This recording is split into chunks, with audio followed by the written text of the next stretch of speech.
Good morning students. Today we will be discussing about Pyrilla पॉप्यूसिला।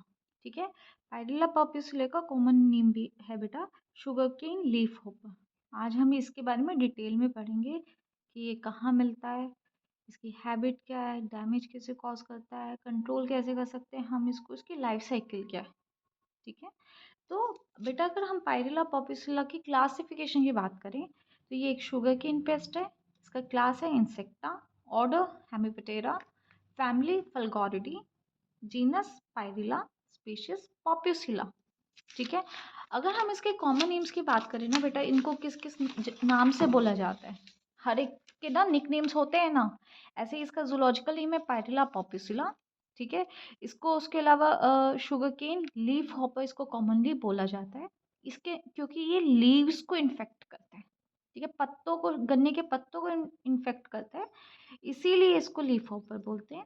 इसके अलावा इसको Avon और घोरा भी बोला जाता है। ठीक है, अब हम अगर गन्ने की फसल की बात करें बेटा, इसकी अक्रेंस की बात करें तो गन्ना नॉर्मली कहाँ मिलता है, हम ये कहते हैं ना यूपी एमपी महाराष्ट्र, है ना।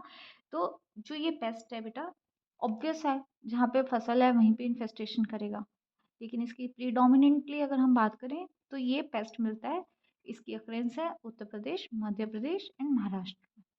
इसका प्राइमरी होस्ट है शुगर केन, यानी ये सबसे ज़्यादा पाया जाता है शुगर केन पे। लेट सपोज, लेकिन एक कंडीशन हम लेके चलते हैं कि शुगर केन अवेलेबल नहीं है, ठीक है, इन पेस्ट को, तो ये थ्रू आउट द ईयर पानी वाला पेस्ट है।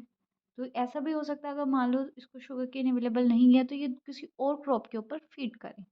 ठीक है, तो अगर कोई पेस्ट अपना प्राइमरी, जब उसको प्राइमरी होस्ट की अवेलेबिलिटी ना हो उस कंडीशन में दूसरे किसी होस्ट के ऊपर डिपेंड करे तो उसको सेकेंडरी होस्ट या ऑल्टरनेटिव होस्ट भी बोलते हैं। ठीक है, पायरिला पॉप्यूसिला के ऑल्टरनेटिव होस्ट है वीट, मेज, बार्ले एंड बाजरा। ठीक है, अब हम इसकी हैबिट की बात करते हैं बेटा। ये ना through out the year bleed करते हैं। ठीक है, ये थ्रू आउट द ईयर मिलने वाला पेस्ट है, लेकिन अगर हम इसकी एग लेइंग की बात करें ना, ज़्यादातर अंडे ये देता है अप्रैल में और अक्टूबर नवंबर, ये दोनों इसके पीक सीजन है। ठीक है, यानी आप देखो यहाँ पे ना ना तो ज़्यादा गर्मी होती ना ज़्यादा ठंडी होती, ये ना बिल्कुल मिड के मौसम होते हैं। ठीक है, और वही इसका ब्रीडिंग सीजन है और उसी वक्त ये एग ले करता है। ठीक है, अगर उसके अलावा इसका एडल्ट और निम्फ स्टेज होता है जो कि डैमेज कोज करता है। इसके नाम से ही तुम पता लगा रहे हो कि लीफ ऊपर है, तो यानी ये लीव्स के ऊपर रहेगा और उसका जो जूस होता है, जो उसका सेल सैप होता है, उसको सक कर लेता है और गन्ने की फसल को खराब कर देता है। ठीक है, अब हम अगर हम इसकी लाइफ साइकिल की बात करें बेटा कि इसकी एक्चुअली में थ्रू आउट द ईयर इसकी लाइफ साइकिल कैसे चलती है, तो ये एक बारी में ना एक फीमेल 300 से 500 अंडे देती है। ठीक है, और गर्मियों में वो पत्तों के ऊपर देती है और सर्दियों में वो उसकी शीत के अंदर देती है।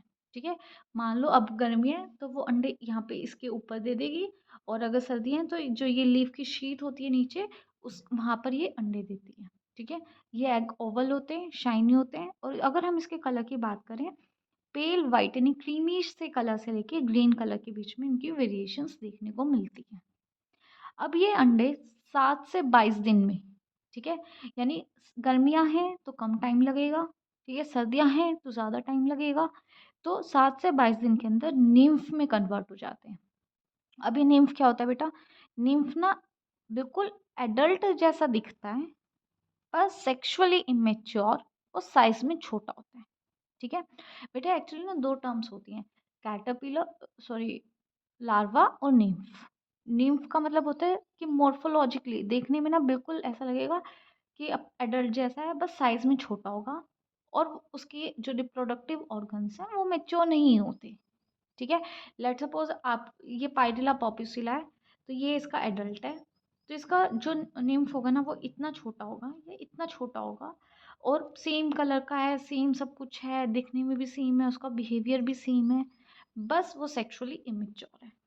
ठीक है, तो जो इसका निम्फ है बेटा ये क्रीम कलर का होता है जैसे ही वो एग में से निकलता है, लेकिन जैसे जैसे वो मेच्योर होता चला जाएगा ना वो पेल ब्राउन कलर का हो जाएगा। ठीक है, इसके निम्फ में ना एक करेक्टरिस्टिक फीचर होता है कि उसके अंदर एक एनल फिलामेंट होता है। ये एनल फिलामेंट ना एक स्वीट सी, मीठी सी, स्टिकी सी सिक्रीशन करता रहता है, जिसकी वजह से डैमेज कोज होता है। ठीक है, ये इसका एक करेक्टरिस्टिक फीचर है कि इसके पास एनल फिलामेंट्स होते हैं जहाँ से एक स्टिकी से सिक्रीशंस आती रहती हैं। ठीक है, और निम्फ भी सेल सैप को सक करता है। ठीक है, अब ये निम्फ बेटा 6 से 8 वीक्स में समर्स में या फिर 4 मंथ इसको विंटर्स में लग जाते हैं।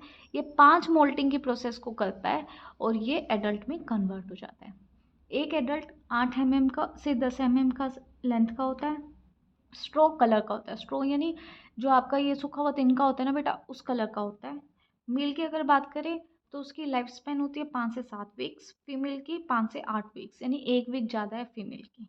ठीक है, और उसके अलावा अगर हम एडल्ट की ना करेक्टरिस्टिक फीचर की बात करें ना बेटा, इसके ना 2 विंग्स ना उसके पीछे की साइड जाके ऐसा कुछ रूफ जैसे ये विंग्स हैं, ये पीछे की साइड जाके फोल्ड हो जाते हैं और एक रूफ जैसा स्ट्रक्चर बना लेते हैं। ठीक है, ये इसका करेक्टरिस्टिक फीचर होता है। उसके अलावा बेटा अगर इसके स्ट्रक्चर की बात करें, एंटीरियर पार्ट पे हेड और आईज होती है, आगे की साइड, पीछे की side anal processes anal filaments होते हैं जहाँ से एक स्टिकी सी सिक्रीशन निकलती रहेगी। ठीक है, अब अगर हम इसके डैमेज की को बात करें कि ये डैमेज कैसे कोज करता है, सिंपल सी बात है, जो इसका निम्फ और एडल्ट है वो सेल का सैप सक करेंगे। ठीक है, जिसकी वजह से पत्ते सूख जाएंगे और पीले पीले पेल होने स्टार्ट हो जाएंगे।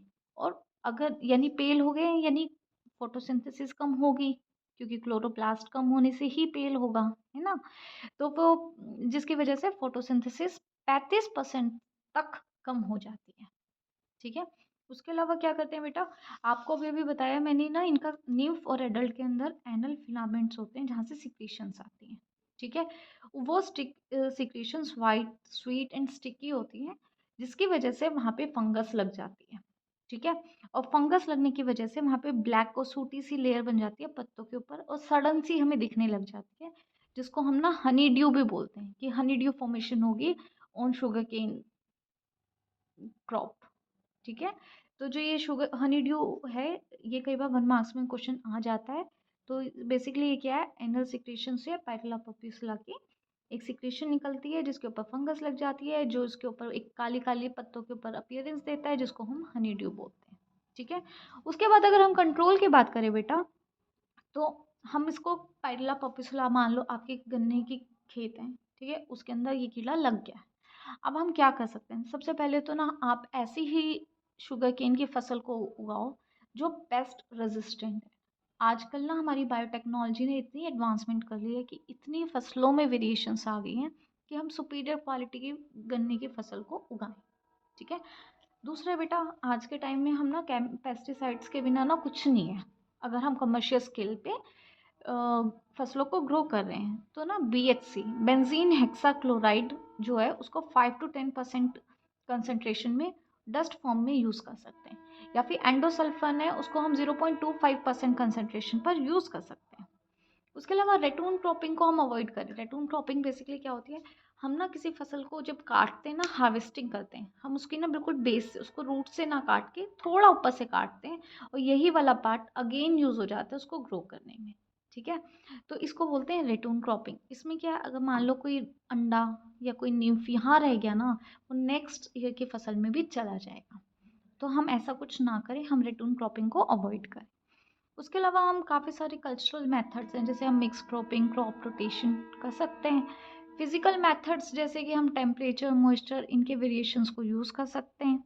मैकेनिकल मेथड्स की हम सारे पत्तों को इकट्ठा करें, उसको बर्न कर दें नेक्स्ट फसल उगाने से पहले, हम प्रॉपर हार्वेस्टिंग के वक्त ध्यान रखें चीज़ों का, तो हम इन मेथड्स को यूज़ कर सकते हैं। ठीक है, इन शॉर्ट हम इंटीग्रेटेड पेस्ट मैनेजमेंट में जो टेक्निक्स यूज़ करते हैं ना, उन मेथड से हम इस पेस्ट को कंट्रोल कर सकते हैं।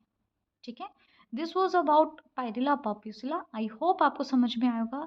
Still if you have any doubt you can comment in the comment section. Keep watching, thank you.